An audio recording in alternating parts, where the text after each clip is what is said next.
জুলাই আগস্টে ছাত্র জনতার আন্দোলনের সময় আহত ৮ জনকে উন্নত চিকিৎসা দিয়ে সুস্থ করে তোলার পর তাদের আর্থিক সহযোগিতা ও পুনর্বাসনের ব্যবস্থা করেছে বর্ডার গার্ড বাংলাদেশ বিজিবি।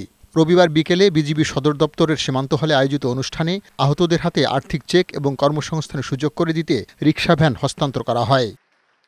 অনুষ্ঠানে সবাইকে সাথে নিয়ে দেশ গড়ে তোলার কথা জানান বিজিবির মহাপরিচালক। ছাত্র জনতা, সিপাহী, দেশের সেনাবাহিনী, সৈনিক সবাই কাঁধে কাঁধ মিলিয়ে একই অর্থে আমাদের দেশ গড়ার লক্ষ্যে সামনে এগিয়ে যাব ইনশাআল্লাহ। এ সময় বৈষম্য বিরোধী ছাত্র আন্দোলনের আহ্বায়ক হাসনাত আব্দুল্লাহ পিলখানা হত্যাকাণ্ডের পুনরায় তদন্তের দাবি জানান। এই পিলখানা হত্যাকাণ্ডের সাথে যারা জড়িত ছিল এবং নিরপরাধ অসংখ্য অফিসার রয়েছে, এতদিন পর্যন্ত যারা কারাগারে রয়েছে, ট্রায়াল অ্যান্ড ইররের মধ্য দিয়ে যাচ্ছে, দ্রুততম সময়ের মধ্যে যেন এই বিচারটিকে নিষ্পত্তি করা হয়। অনুষ্ঠানে মৎস্য ও প্রাণী সম্পদ উপদেষ্টা ফরিদা আক্তার বলেন, ছাত্র জনতার হাত ধরে যে নতুন বাংলাদেশ অর্জিত হয়েছে সেখানে শেখ হাসিনা আর ফিরতে পারবে না।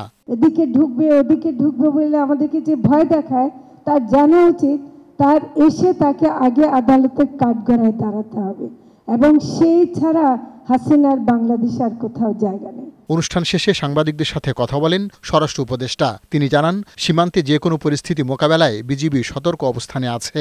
বিএসএফ এর থেকে কোনো ধরনের উত্তেজনা বা অন্যরকম কোনো কিছু ওটার প্রতিকার করবে হলো বিজিবি।